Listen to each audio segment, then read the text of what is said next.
Previously on Alan Wake, Alice has been kidnapped. Alan, please help me. Alice? You'll do exactly what I say if you ever want to see your wife again. I can't tell anyone except my agent Barry. Damn it, Barry, they'll kill her! You're my best friend, and I'm worried that you're not right in the head. The ransom is a manuscript I supposedly wrote that's coming true before my eyes. It happened just the way it was on that page. So dark. I have found only a few scattered pages. I want the entire manuscript. The deadline is in 2 days. I found Mr. Wake's pages. Good girl. How the hell did she get her hands on the manuscript anyway? I don't know. She's resourceful. I told you were too hard on her. Listen, I found out all sorts of interesting stuff while I was digging around. Yeah. Mr. Wake, it's Sheriff Breaker. We have an FBI agent here, Agent Nightingale. FBI? He's anxious to see you. You'd better come to the station. Okay, I'll be right over, Sheriff. Let's make this quick, huh? Help you folks? Name's Randolph. I'm the manager. We're looking for Rose. Works as a waitress down at the diner. Rose, sure. Nice girl. Who wants to know? I'm Alan Wake. The writer, huh? I heard on the radio you were visiting. Well, I'll show you her trailer. That Rose, she's a nice girl. Always pays her rent on time. As I The trailer park where Rose lives is a cozy place that recently had a bit of a shock when a sailing boat picked up by a tornado crashed in the middle of two trailers. This is a location that for a long time looked like it was not going to make it in the final game, but I'm glad it did, because I think it's one of those places that helps define the character and style of the game in a visual way. When we went out photo shooting along the Pacific Northwest area, we came across many trailer parks, and we have plenty of material for them. So I think that really shows in the authenticity of this location. But I ran a bunch of searches, couldn't find a single thing you wrote. Zane was heavily into diving, so much so that the place came to be called Diver's Isle. But the volcano under the lake erupted in 1970, and Zane went down with the island.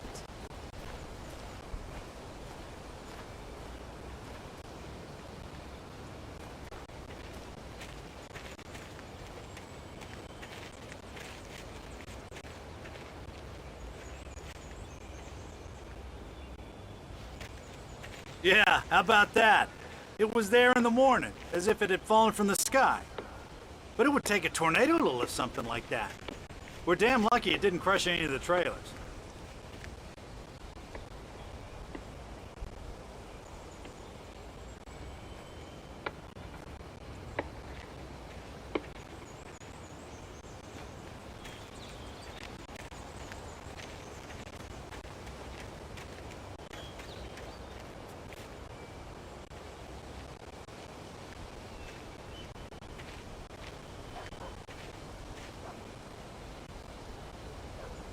It gets better. A local girl, Barbara Jagger, drowned in Cauldron Lake just a week earlier. They were lovers. Sure, Jagger's a local spook story. The Scratching Hag comes for you in the dark. Childish stuff like that. Anyway, Al, I'm just getting to the best part. All of the articles about this stuff were written by Cynthia Weaver. I asked around, and she's that crazy bag lady you met. What, the lamp lady? She can be a little loopy, but she's not homeless or anything. Yeah, anyway, she knew both Jagger and Zane before they both died, and she had some kind of a breakdown.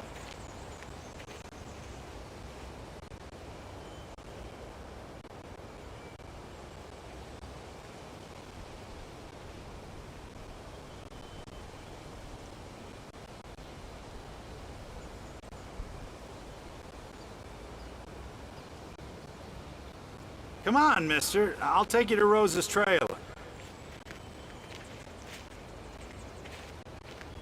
Well, mister, this here's Rose's trailer. You mind me asking what you want with her? We're just here to talk to her, pal.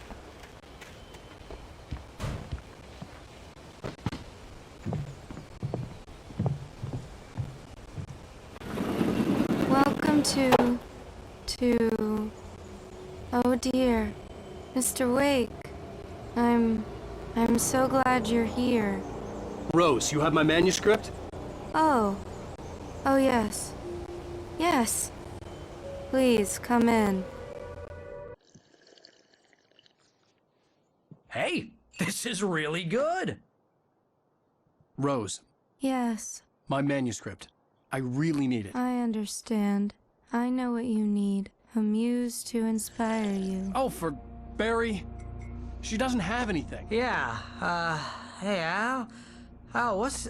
Oh... Barry! What? What?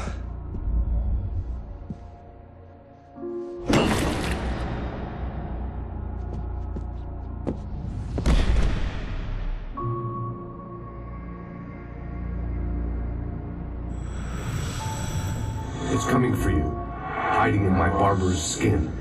I'm too weak to stop it. You must turn the lights on. I promised I'd come visit you and your lovely wife. You must finish what you started. I insist. You must turn the lights on. Turn the light on. Back to work, boy.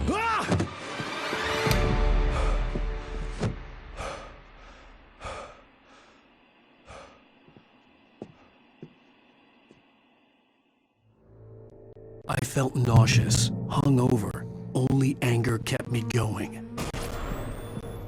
I can't tell reality from dream anymore, but it seems I have an imaginary editor to help me.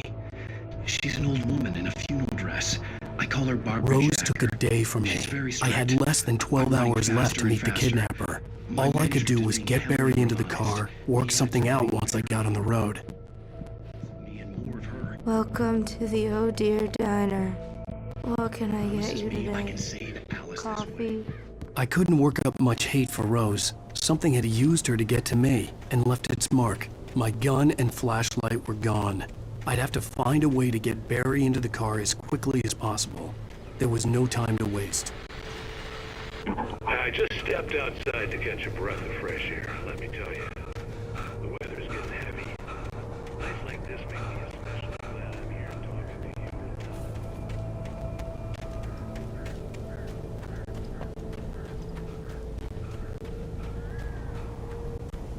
Oh, you're gonna get it now. God knows what you've done to that poor girl. This is Agent Nightingale, FBI! Get him up, Hemingway! You're under arrest! You move a muscle, I'll unload right in your goddamn face! Stay right where you are, Spillane!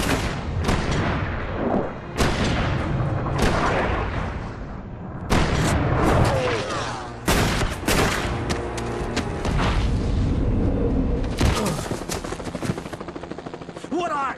I'm standing right here, you goddamn maniac!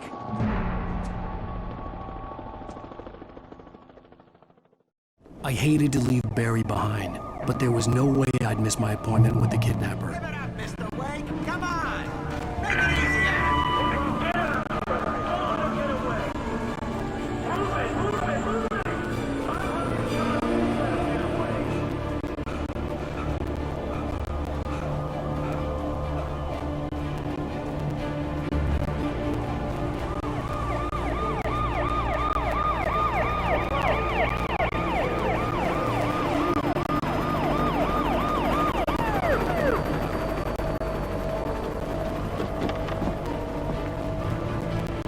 Stop running! Please!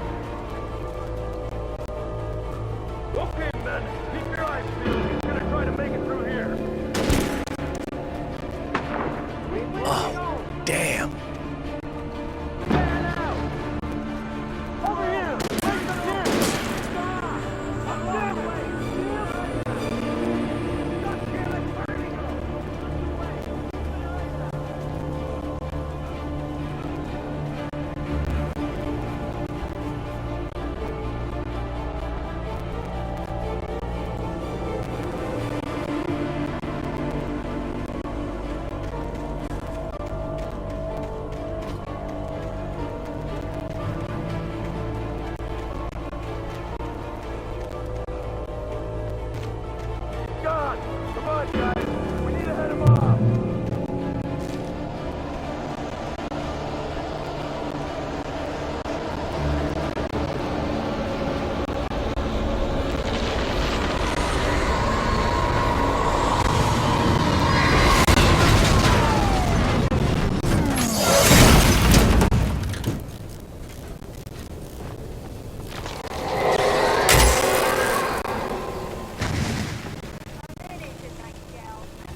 area.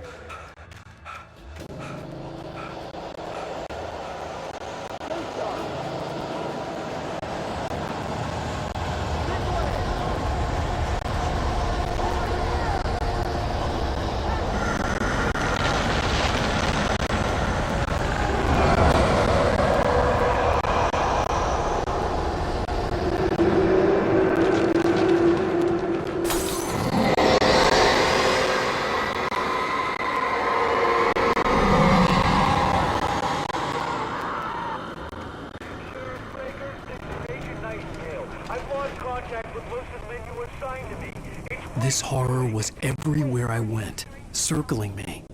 The cops didn't stand a chance. They were after a writer, not a monster.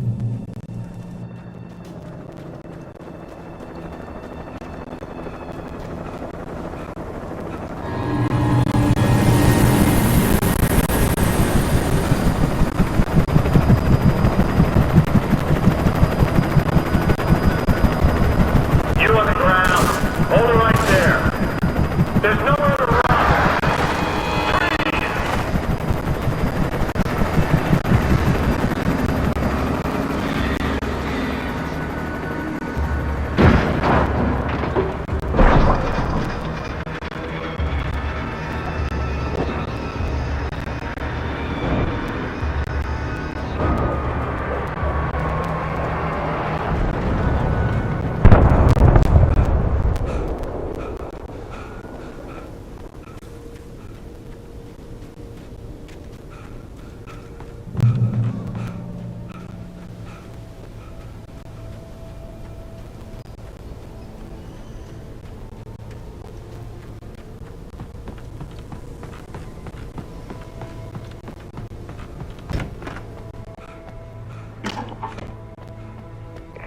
This is James. Mulligan, Thornton, come in. Over. Thornton here. James, we got both Wheeler and Rose in custody. Let's put up a fight or anything.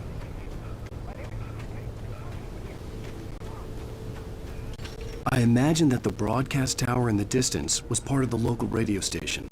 Maine seemed like a decent guy. Perhaps he could give me directions to the coal mine.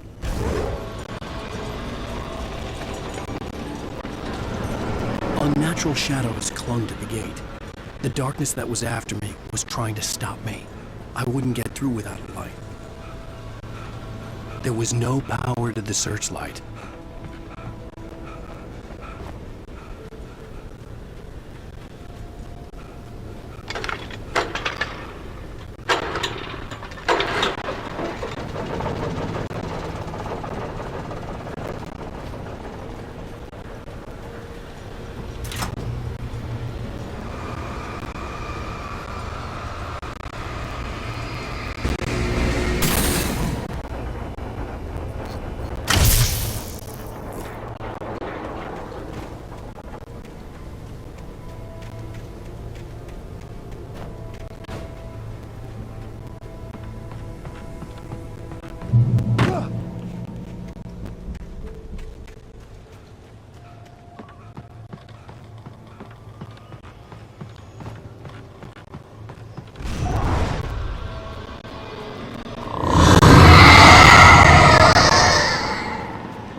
It took me a moment to... Here we see one of the most useful tools that the gameplay designers have. We call it beds, for bringing enemies to the scene. It started off as a simple spawning system, but as time went on, it evolved into something bigger. It actually now incorporates build-up as well. You hear the whispers and sounds that the darkness creates, and, well, the darkness itself actually appearing in the forest. It hides the enemies when they actually get close to you. On top of that, we have a reveal system which shows the first enemy attacking you, but we do it only once per combat. After that, you're on your own.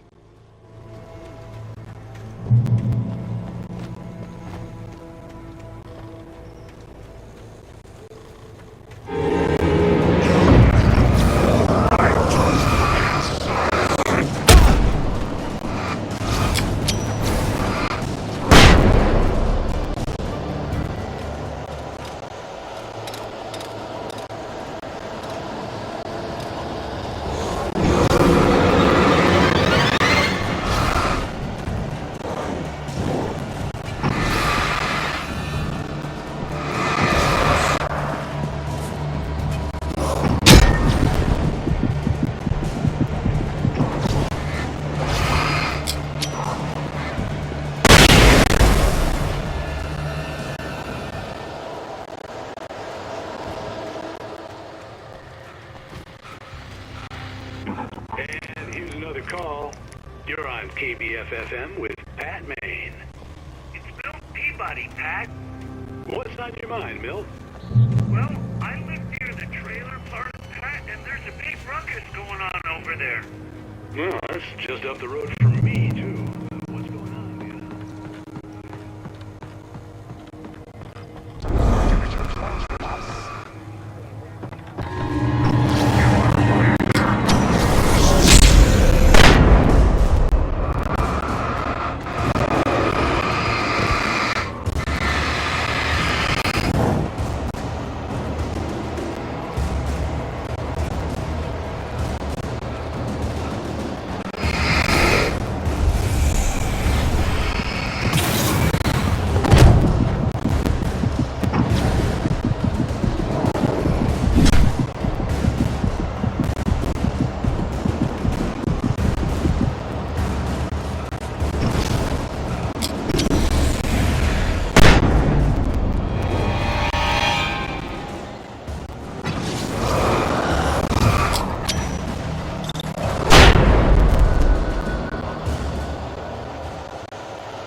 I hope Maine could lend me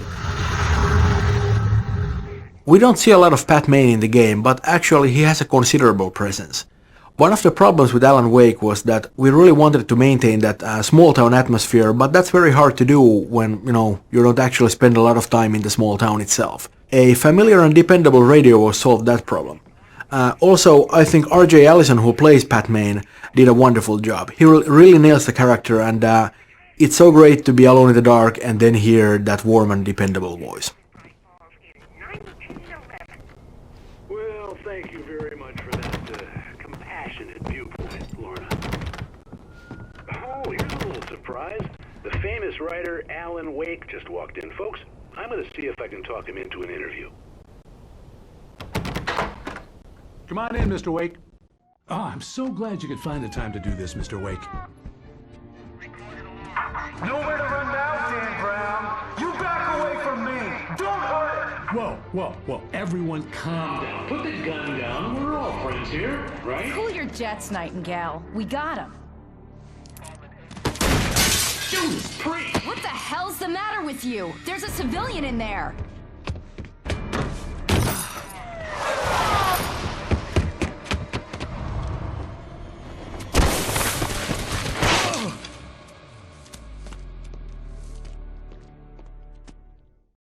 I'll get you yet, even if it kills me. You hear me? You hear me? Here we have another really well set up journey. The train depot and the bridge in the distance well visible from early on. As an interesting side note, this whole area was originally just a minor branch. Not even a branch. Alan Wake just basically had to get a car from the forest and continue towards the mining museum. With months of iteration and looking at the possibilities given by the environment, we found out that this area could have lots of poltergeist events, could have hidden routes and so forth. The bridge and the train depot all appearing far later in their development.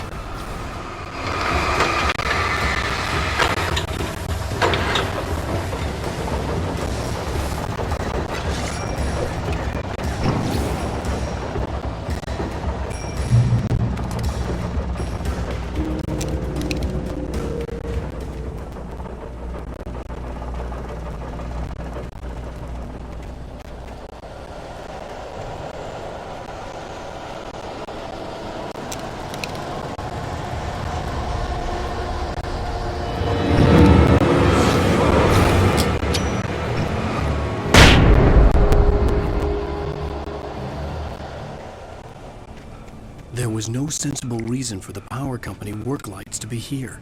It was almost as if they'd been left for someone like me to use.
Hello? The most stubborn man I've ever met. Alice? Alice? Alan. Alan. I'm so afraid. It keeps me in the dark. Please help me. I look at you, Alan, and it's not you. It's something else. Looking out from behind your eyes. Alice, I'm here. I'm so alone here. It's all gonna go to hell. You need to be careful. Cooperate. The connection had been terrible, but that wasn't the only thing that hadn't been right with the call. She sounded wrong somehow, but she had called me.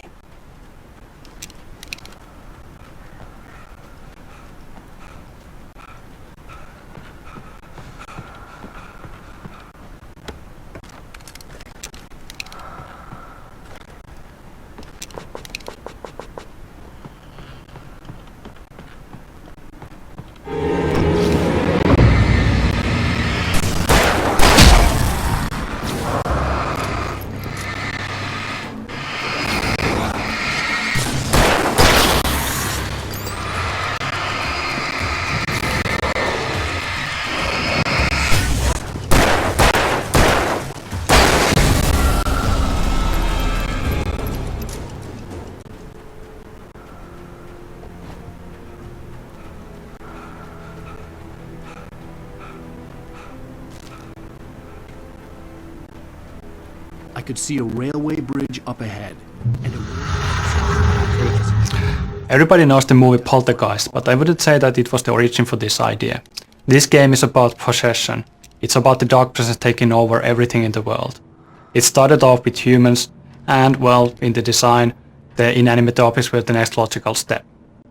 One of the hardest things to do was to convey intent. The objects don't have any body language, unlike the Taken. How we ended up with the current feature was that the lead writer actually encountered a problematic physical object. It flickered around the terrain erratically, and you really couldn't tell what is going to happen next. And that ended up being a real feature. And here you can see the result.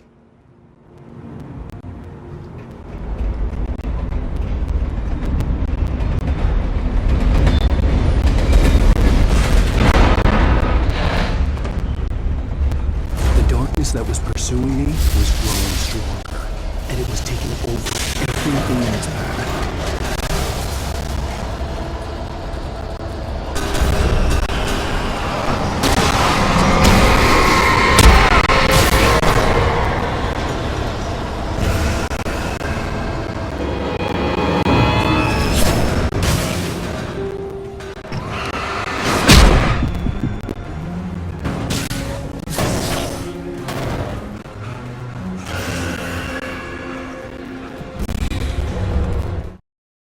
after all this time, hearing the Night Springs theme caused a surge of conflicting emotions in me. It had been my first real writing gig. Barry had known a guy who knew a guy, and suddenly I'd been a semi-regular writer on the show. I'd always been ashamed of the job. Felt it was trash. I'd wanted to be an artist, a novelist. I'd been naive back then. It had taken a long time to learn to be proud of the work.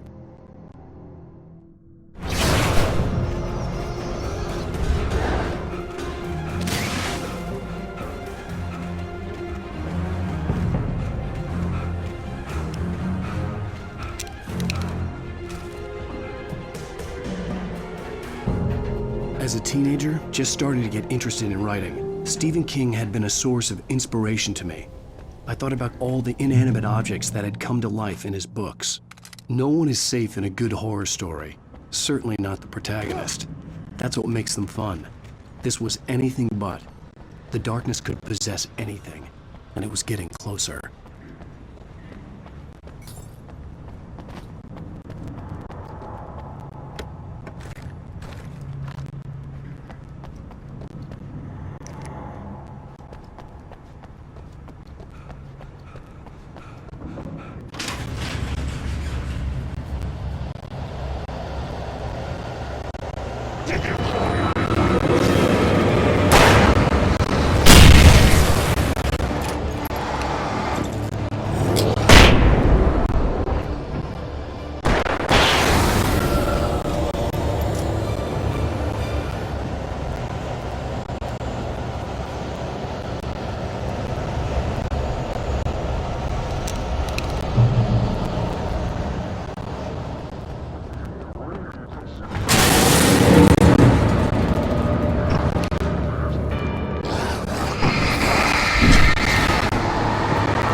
The dark presence can take over almost anything. That includes machinery like vehicles.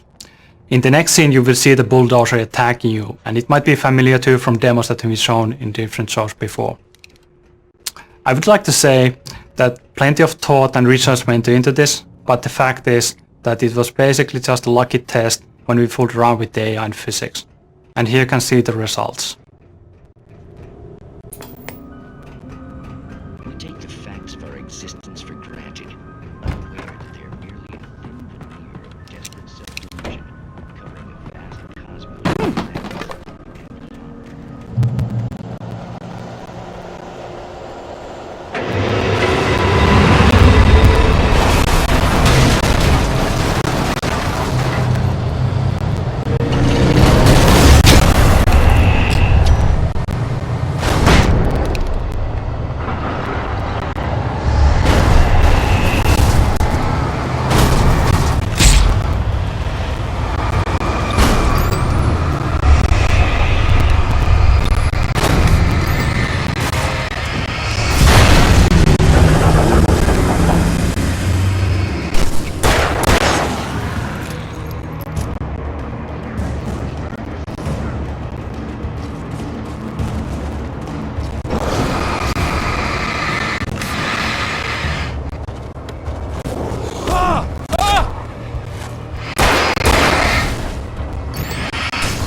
never been this glad to see the sunrise.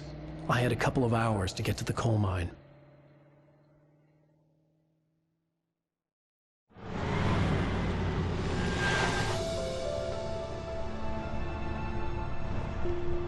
The coal mine wasn't far now.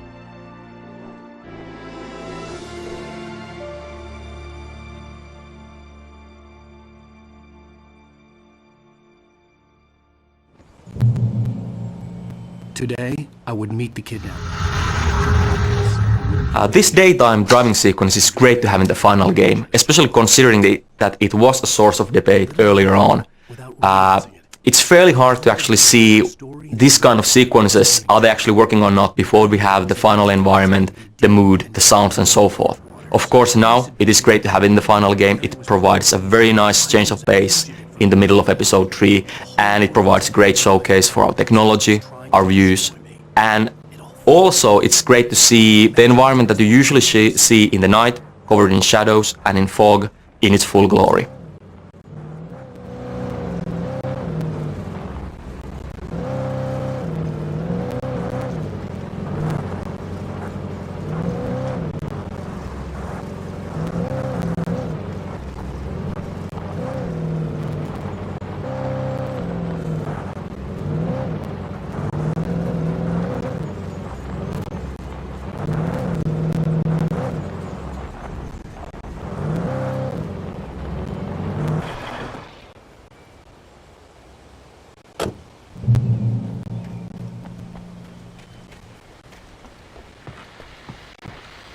This is Pat Main, and you're listening to KBF-FM. Folks, I want to apologize for kind of abandoning you with that spooky music track last night.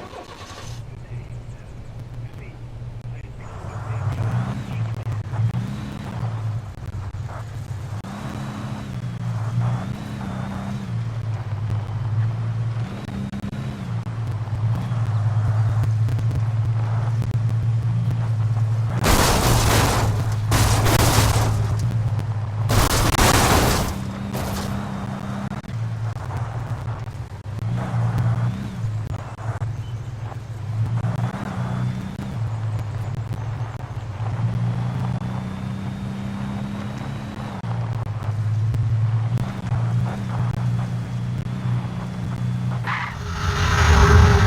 The feel of history and roots is somehow very present in the whole Pacific Northwest area. It's one of those things that lends the unique feel to this region. This was once a very inaccessible and thus isolated region, but in the turn of the 19th and 20th century, as railroads started getting built, it was suddenly connected to the rest of the country. This greatly benefited industries like mining, for example, because now ore could easily be transported across vast distances. Towards 1960s and 1970s, mining steadily declined, but this area is still filled with all sorts of landmarks and reminders of that once blooming industry. To me, these kinds of things really matter because they are the reason behind why things are and look the way they are. So, long story short, decaying structures like old train carts and mining structures and tipple buildings are really a part of the history of this area. And that's all the reason we needed to include one of those beautiful tipple buildings as a location in the game.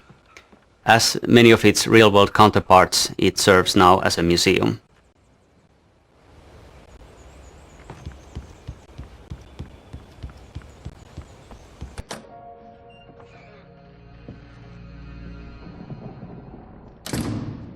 I didn't want to go outside. Cops had to be looking for me. The noon sun turned the place into a sauna. The day dragged on. Different scenarios ran through my mind. Ways of how I'd torture the kidnapper to get Alice back. Or the different horrible things he could have done to her. I imagined her dead. I had no way of knowing she was still alive. It was killing me. I was running on blind hope.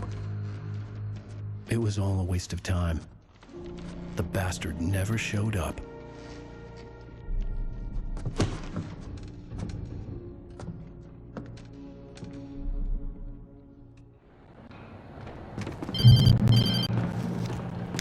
Wake! Where the hell are you? Change of plans. You know where Mirror Peak is? It's a big mountain north of where you are. You follow the path from the mine, you can't miss it. There's a lookout point there. I'll be waiting. I'm through being jerked around by you. See your wife alive? Cause if you do, you better watch what you say to me. Do we understand each other? I want to talk to Alice. Yeah, and I want the manuscript. Don't keep me waiting, Wake. Hello? Hello! Ah! I'm gonna kill him! I had to get to Mirror Peak.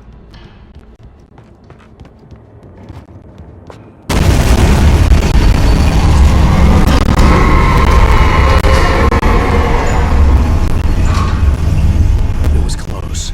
Maybe closer than ever before.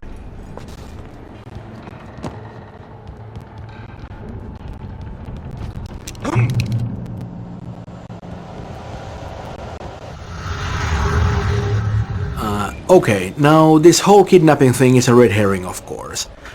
It's just an attempt to manipulate Wake and to get him to deliver the manuscript. The so-called kidnapper, Mott, well, he doesn't have Alice, he doesn't know where Alice is, and neither does Dr. Hartman, the guy who's hired Mott. But they do know that Wake will do anything to get Alice back, so, you know, they use her. They're nice people like that. The problem is that Wake doesn't have the manuscript at all. He doesn't know where it is, he has a couple of pages, but of course that's not enough. So, they're lying to Wake about having Alice, and Wake is lying to them about having the manuscript, and nobody has much of anything. It doesn't end very well for Mott, you know, who is going to get his in a couple of minutes, or no, a little longer. And Dr. Hartman doesn't have such a great day either. You know, what can I say? Karma's a bitch.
The hillside ahead was to go through the building.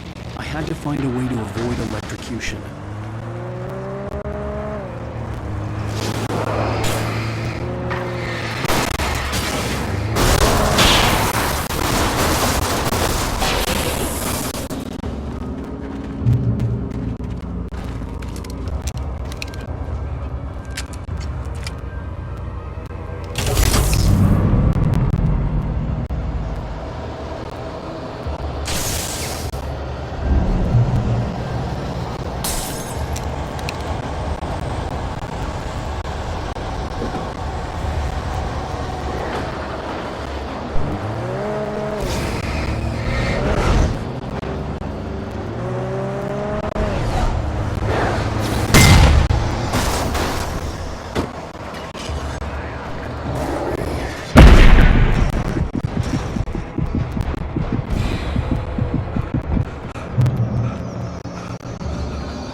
There was no way the flashbang grenades were standard power company equipment.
Our technology enables us to have a set of ready-made landscape types that tile seamlessly with each other and can be used to quickly lay out large sections of terrain, instantly creating realistic landscapes. These biotypes, as we call them, contain lots of different information about the resulting shape of the terrain. Things like what the ground is comprised of, is it mud, rocks or grass, and what grows on it, different kind of foliage and trees, and also its bumpiness. So we don't manually build every square meter of forest that there is in the game, but instead focus our efforts on creating these biotypes so realistic that they can be used to cover a patch of terrain of almost any size and still look realistic. We then cover the terrain with patches of different biotypes that go together very well before finally going over the area with a precision polish.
The dark presence was moving ahead of me in the same direction I was going. A cold feeling settled itself in the pit of my stomach.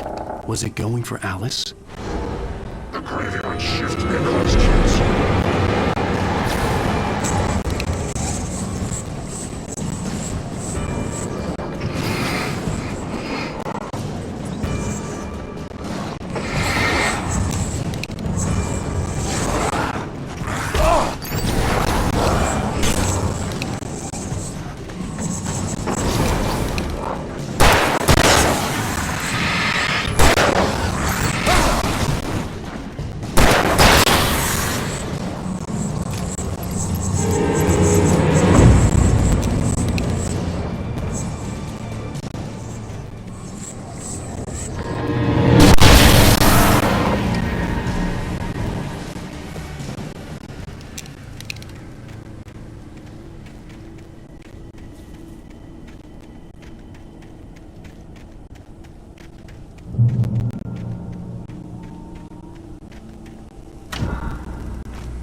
I lifted the page in front of my eyes and read it. In it, I lifted the page in front of my eyes and read it.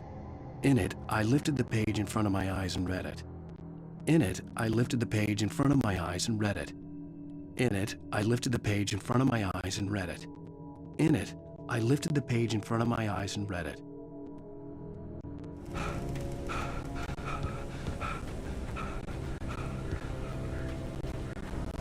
The place was dead, a ghost town. Had been for decades, maybe a century.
Writing is a struggle. I feel ill. I managed to make my way downstairs. There's a shoebox filled with books and papers by Thomas Zane. It's very hard to focus, but I managed to read some of it. He's a poet.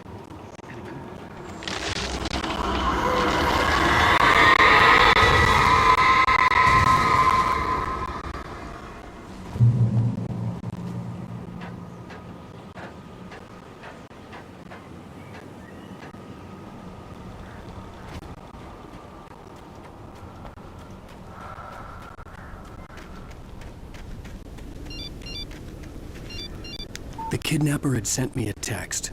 The message was full of spelling errors and insults. It was telling me to hurry up.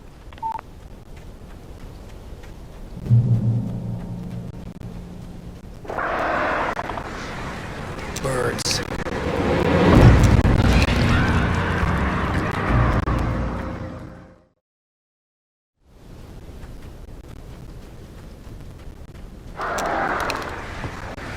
Birds.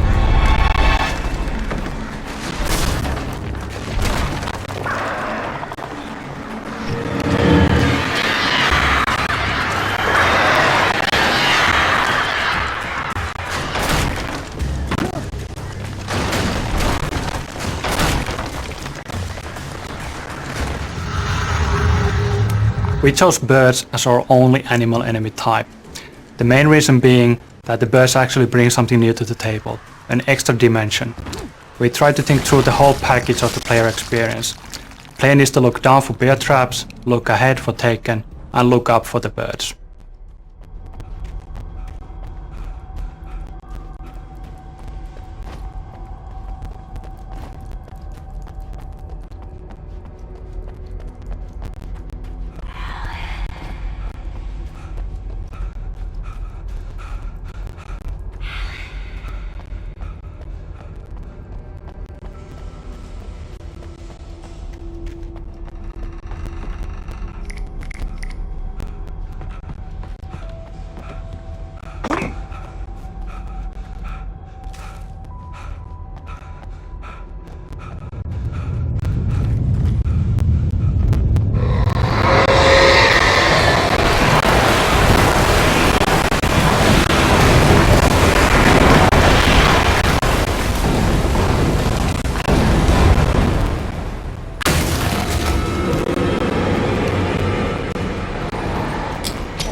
The guys who did this mind puzzle, Antti and Tiago, did a really amazing job here. This is again one of the cases where we started with a very low-key design requirement, just something to occupy the player for a moment.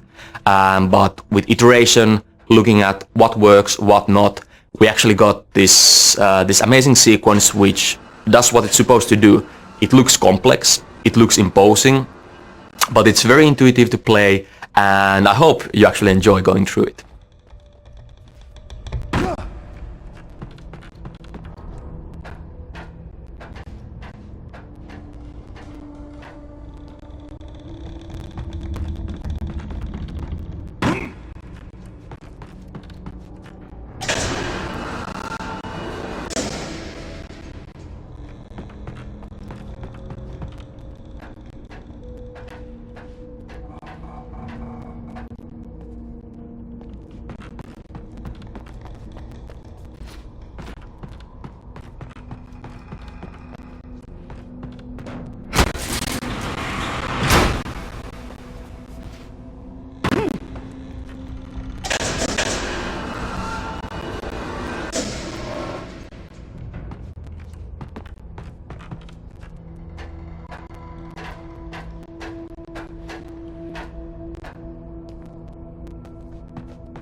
In a similar vein to how we handled the different types of terrain with biotypes, we have a preset system for weather styles as well.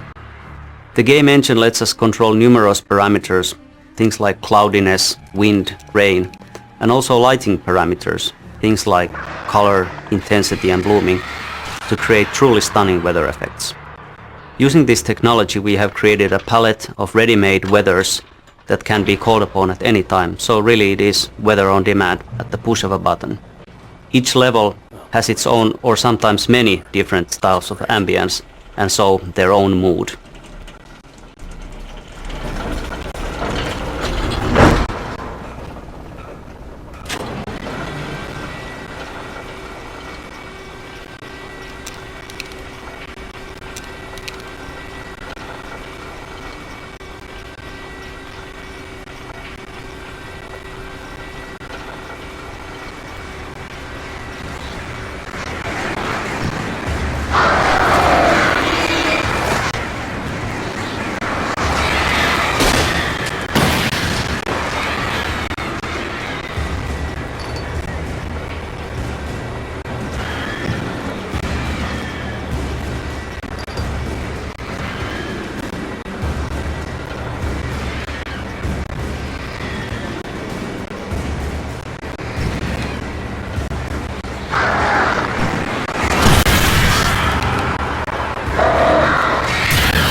I could see Cauldron Lake. I thought I could make out the spot where the island and the cabin had been.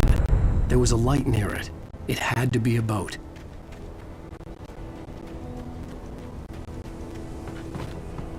I was close now. I had to get there fast. I dreaded what I would find.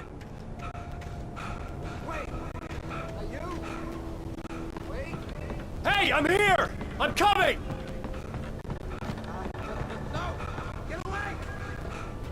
Sorry, please, it's late. The boss didn't know who he was messing with. I didn't know. I swear, I didn't know.